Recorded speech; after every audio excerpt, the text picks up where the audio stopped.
What is dengue fever? Dengue fever is caused by the dengue virus, which belongs to the flavivirus genus. The virus is transmitted to humans primarily through the bite of infected female mosquitoes, particularly the Aedes aegypti mosquito. Less commonly, the Aedes albopictus mosquito can also be a vector. Symptoms of dengue fever. The symptoms of dengue fever typically develop 4 to 10 days after being bitten by an infected mosquito. In many cases, the infection is asymptomatic, meaning no symptoms are present, but when symptoms do occur, they can range from mild to severe. Mild dengue fever symptoms: high fever, up to 104 degrees Fahrenheit, or 40 degrees Celsius. Severe headache, pain behind the eyes, muscle and joint pains, often referred to as breakbone fever, nausea and vomiting, skin rash, which may appear 2-5 days after the onset of fever, mild bleeding, such as nosebleeds or gum bleeding, severe dengue shock syndrome, severe abdominal pain, persistent vomiting, bleeding from gums or nose, blood in vomit or stool, difficulty breathing, rapid drop in blood pressure, shock. Severe dengue is life-threatening and requires immediate medical assistance. If not treated promptly, it can lead to shock, internal bleeding, organ failure, and death. How dengue is transmitted. Dengue fever is transmitted by the bite of infected Aedes mosquitoes. These mosquitoes become carriers of the dengue virus after biting a person already infected with the virus. Once infected, the mosquito can transmit the virus to other individuals through subsequent bites. Aedes mosquitoes are most active during the daytime, particularly during early morning and late afternoon. They thrive in stagnant water and urban areas, making densely populated cities and tropical climates particularly susceptible to dengue outbreaks. Dengue is not spread directly from person to person. However, in rare cases, it can be transmitted through blood transfusions, organ transplants, and from mother to fetus during pregnancy. Diagnosis. Dengue fever is typically diagnosed through blood tests that detect the presence of the virus, viral antigens, or antibodies produced by the immune system. Early diagnosis is important, especially in regions where dengue is endemic, as it helps prevent complications. Treatment. There is no specific antiviral treatment for dengue fever. The management of the disease is basically supportive and focuses on relieving symptoms.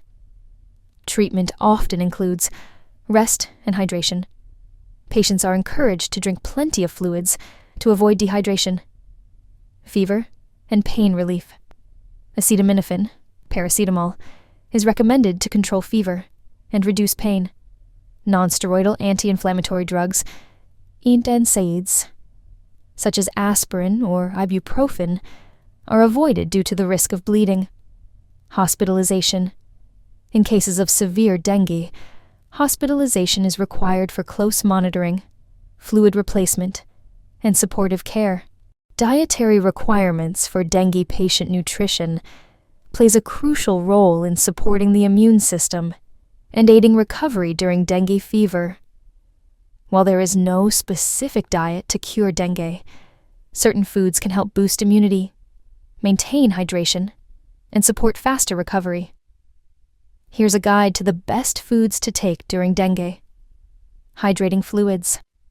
Staying hydrated is the most important aspect of dengue treatment, as high fever and vomiting can lead to dehydration. Fluids help maintain electrolyte balance and reduce the severity of symptoms. The most useful fluids are water, coconut water, ORS, lemon water, herbal teas, soups, and broth. Vitamin C-rich foods. Vitamin C is essential for boosting the immune system, which is critical in fighting viral infections like dengue. It also aids in the absorption of iron, which is important for recovery. The best sources of vitamin C are citrus fruits, guava, berries, papaya, and kiwi. Foods to boost platelet count. A drop in platelet count is one of the dangerous complications of dengue fever. Some foods are thought to support healthy platelet levels, such as papaya leaves, beetroot, pomegranate, and fenugreek seeds, protein-rich foods. During dengue, the body is in a weakened state, and protein is essential to help rebuild tissues and strengthen the immune system. The primary source of protein includes eggs, chicken soup, lentils, tofu, and fish, iron-rich foods. Dengue often leads to fatigue and weakness, partly due to a drop in red blood cells and platelet counts. Iron-rich foods can help combat this and improve hemoglobin levels. Some of the iron-rich foods are spinach, red meat, legumes, dates, and raisins. Foods rich in antioxidants. Antioxidants help in repairing cellular damage caused by the virus and strengthen the immune system to fight the infection. Antioxidants. Rich foods are berries, green leafy vegetables, and tomatoes, foods to avoid during dengue fever. Certain foods and beverages can enhance symptoms of dengue fever or slow down recovery process. Therefore, it is better to avoid these. Caffeine dehydrates the body, which is already at risk of dehydration due to dengue. Spicy foods can irritate the stomach and exacerbate nausea or vomiting. Fried and fatty foods, difficult to digest and can lead to discomfort. Sugary foods, processed. Prevention of dengue fever. Since there is no specific cure for dengue, prevention is critical in controlling its spread.